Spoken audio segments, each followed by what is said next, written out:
Errol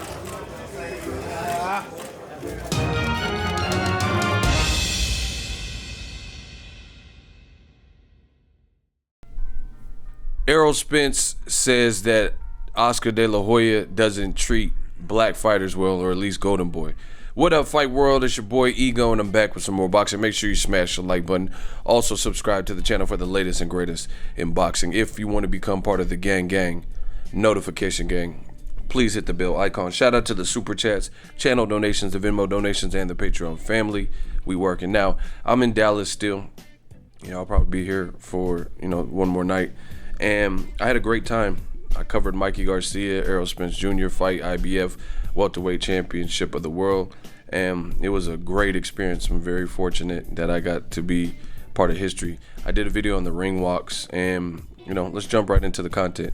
Errol Spence claps back at Oscar De La Hoya, who seized the moment to try to, after Errol Spence won, he tried to jump in the mix and say, like, come fight for me on Golden Boy and DAZN.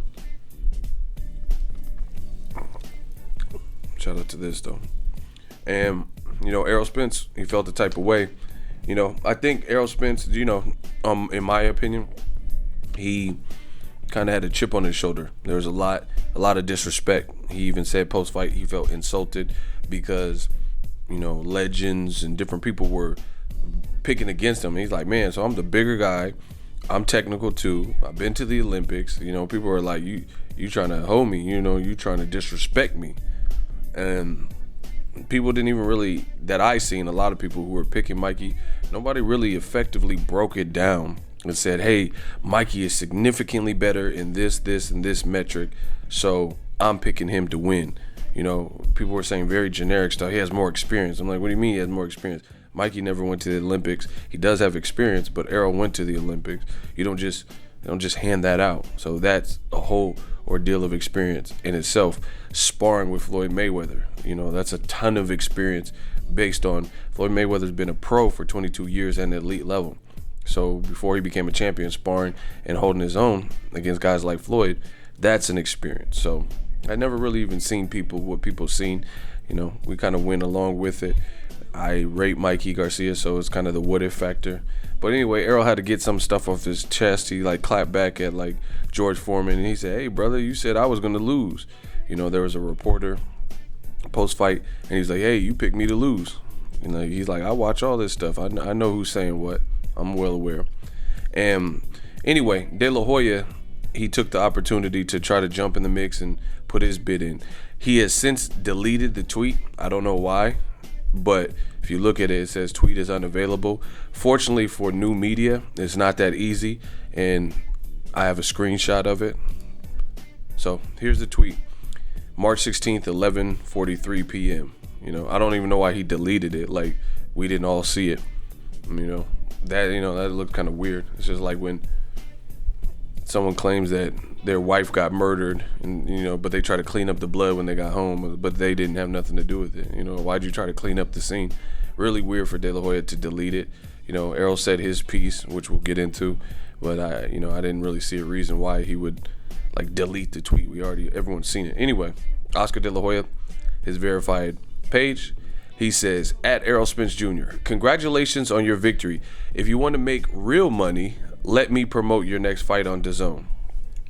And these promoters are becoming I don't even know the word, just saying stuff. But anyway, here's what Errol Spence said. You don't treat black fighters well, brother. And Errol Spence spent some time over there with Golden Boy, because Al Heyman, Golden Boy, Richard Schaefer, they used to all do business together back in the HBO days. So that's his standpoint.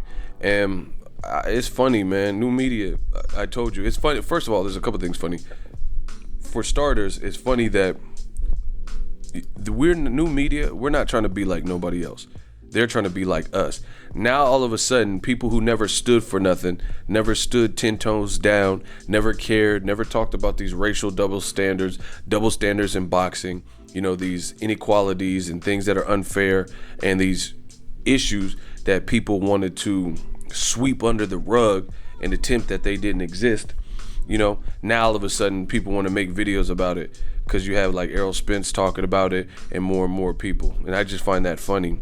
Like you see this, we've been talking about these issues, and I told you guys a long time ago, Golden Boy, they're a good company, but De La Hoya keeps reaching out, putting these public messages out to Deontay Wilder, Charlos or Errol Spence or whoever, saying, hey, come fight for Golden Boy. You'll make real money. You'll have Joshua begging, but you have to. I've posed the question time and time again. Name an African American, a black fighter that De La Hoya has right now that is a star. So it's like the proof is in the pudding. Errol Spence just fought at Jerry's World. Only a select few boxers can say they were the main event at AT&T Stadium, which was a beautiful stadium. I just was there, less than 12 hours ago. Well, I don't know how many hours, but last night, and I think Errol's doing well. He solidified his dominance with a dominant performance over an elite guy like Mikey Garcia. Moving up or not, that's another subject. People want to make excuses for that. And it's just like, what is De La Hoya referring to, saying that Errol's just a real one? He sees the games, he sees what's going on. But in my opinion, it's just, when you look at the situation, it's like now, people like De La Hoya's and Eddie Hearns, after Al Heyman and these fighters did what they did together, you see like the ops trying to swoop in and like, hey, Gervonta, come fight on DAZN. Hey, Errol Spence, come fight on DAZN. Hey, Wilder, fight on DAZN.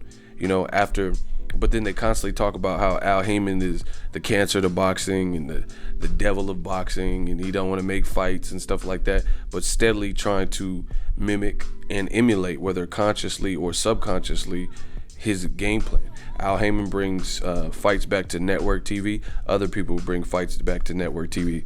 They weren't the first ones to do it. They were still on pay-per-views and stuff. Now all of a sudden, since Canelo moved over to DAZN, people act like pay-per-view's dead. It's insane.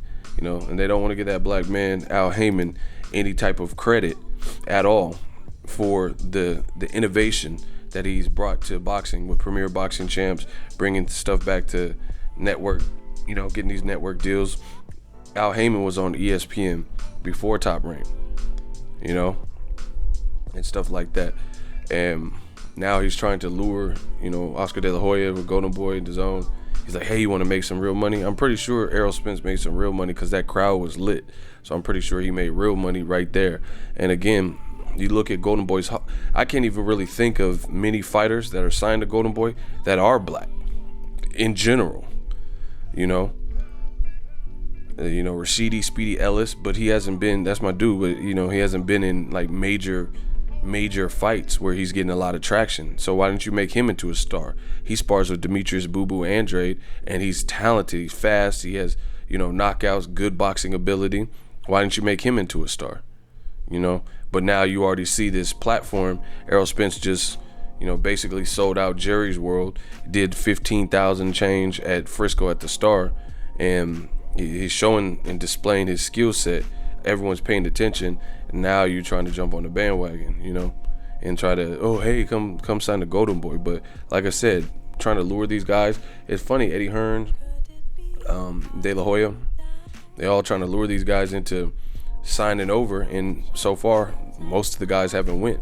The guys of prominence, like the Charlo brothers, Errol Spence, Adrian Broner, Deontay Wilder, Gervonta Tank Davis, all these guys are staying true to Al Heyman. So I think that's a testament to whatever type of relationship he has with them, because they seem content, and they're waiting the course and letting everything play out and following his lead in terms of being an advisor and managing their careers and things like that. So as far as me, I think Errol Spence he's well on his way. He's already there, but he just has to keep doing what he's doing. He might be in a position to get the Pacquiao fight or another big fight, Sean Porter, Keith Thurman. He's making a lot of noise, and I respect him because he at least stands for something. He told George Foreman, Sugar Ray Leonard straight up, like, man, I felt disrespected. He told De La Hoya straight up, man, you don't treat black fighters well. Why would I go over there, basically? And again, like I said, if you can think of black fighters that are with Golden Boy that are successful, like a step under than Canelo. You know, Golden Boy, we all know a lot of the fighters, I can't say all, but a lot of fighters are Hispanic or Latino fighters, you know, and they seem to get the most, exposure. Joseph Jojo Diaz, you know, and then he loses to Gary Russell Jr. Canelo's their biggest star, and he lost to Floyd Mayweather. You get what I'm saying? And you know, the proof is in the pudding. If you hire a wedding photographer, people want to see your resume. And Golden Boy, as far as making in this current market, successful black fighters, not fights with black fighters like Canelo and Daniel Jacobs or something like that. I'm saying someone that they've molded and, you know, put in position. Like they put Daniel Jacobs in these fights. Daniel Jacobs ain't a Golden Boy fighter, you know, so I can't really think of anybody, you know, Keandre Gibson, like none of these guys are even known over there on Golden Boy. So, you know, it's kind of like a bit bandwagon trying to pull Errol Spence and Deontay Wilder. These people are making noise. You know, when Spence beat Kell Brook, he made noise. When he beat Lamont Peterson in the fashion he did, he made noise. When he sold out against his mandatory, you know, a little name, he made noise. Last night he made noise. You know, DeSoto, Texas, we talk tonight. You know, people see the skill set. Now everyone's trying to, you know, jump into it, put their bid in. But at the end of the day, you know, Errol Spence, he's looks like a man of integrity, and he's not just going for the okie doke. He knows who's been in his corner and who's been representing and who's been giving him advice and stuff like that, and he's staying true to that, and I respect that, because a lot of people don't stay solid. They let money change them. You know, they get a little bit of money and then all of a sudden they act brand new. Errol Spence, his sparring partners, you know, especially the local guys and stuff, they've been his sparring partners. He still maintains relationships with them. You see it on Twitter and talking to him and stuff. He just seems like a loyal person, and I respect that. And we see in boxing time and time again, they don't give black fighters and black athletes a lot of praise. Like Errol Spence dominated a guy like Mikey Garcia, who in a way we haven't seen him dominate, and they say, oh, but he didn't knock him out though. You know, like that's the gold standard. So Lomachenko didn't knock out fucking Jose Pedraza, and Gervonta Tank Davis did, and that was Tank Davis's step up. Meanwhile, Vasily Lomachenko has 2 gold medals, and he wasn't even looking great in that fight except for the 11th round. That was obviously his best round. Still didn't get the stoppage, and he's a guy that had recently moved up from 130 to 135. He wasn't that far into his 135 lightweight pound campaign, and the guy he beat was Ray Beltran, who's been beat by Terrence Crawford years ago. I was at that fight. I covered it as media, things of that sort. You know, and then people praised Lomachenko. Oh, he beat Pedraza, but he had struggled with it. Errol Spence took someone in Mikey, who we've never seen look like that, confused him, befuddled him, and beat him at his own game, not with size. He beat him with, you know, controlling the range, a jab, up jab, stepping back, and dominated him all rounds. That's like Floyd Mayweather versus Juan Manuel Marquez shit, minus the knockdown. And you know, this is how you know it's bad. Ain't nobody clamoring for no rematch. You know, just like when Floyd fought Marquez, nobody wanted no rematch. Who wanted to see that? You know, outside of maybe a few people. Even after Marquez knocked out Pacquiao, ain't nobody really was jumping up, because they know what had happened. You know, people seen what they need to see. It wasn't even competitive. That's why you don't see that. But Wilder Fury, people want to see the rematch. Kovalev Ward, they want to see the rematch. You know, Mayweather Maidana, they want to see a rematch because they think the other person can do better. But ain't nobody calling for no Mikey Garcia rematch. We seen what we needed to see. Let me know what you guys think. Drop your thoughts in the comment section. Errol Spence responds to Oscar De La Hoya, and he said, you don't treat black fighters well. That's his opinion. And I mean, we've seen it, like the Golden Boy racist emails that never have been addressed, you know, just grazed over. People who were affiliated with a Golden Boy owned magazine, Ring. And then Nate Campbell, it's on YouTube. Nate Campbell says when he was signed with them, they offered him $20,000 to fight Canelo, plus he would have had to move up several divisions to fight Canelo. So they were basically setting him up to get beat or you know, to be at a massive disadvantage, and they weren't even offering him good money. He also said in that interview that when he was at Golden Boy, he was in the bathroom and he heard people calling him the N-word.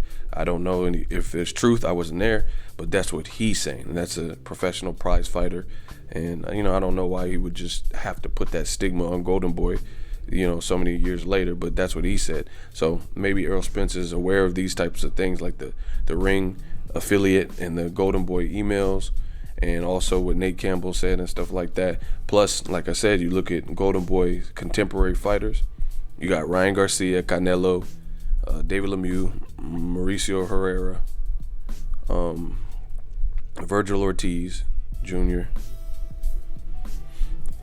and Marlon Esparza. You know, I'm just trying to think of like what black fighters has he molded into any level of a star, you know, to make real money like he's saying he's gonna do to Wilder and Spence. It's almost laughable. Drop your thoughts in the comment section. Make sure you smash the like button. As always, hate, comment, and subscribe. Till next video is Ego signing off.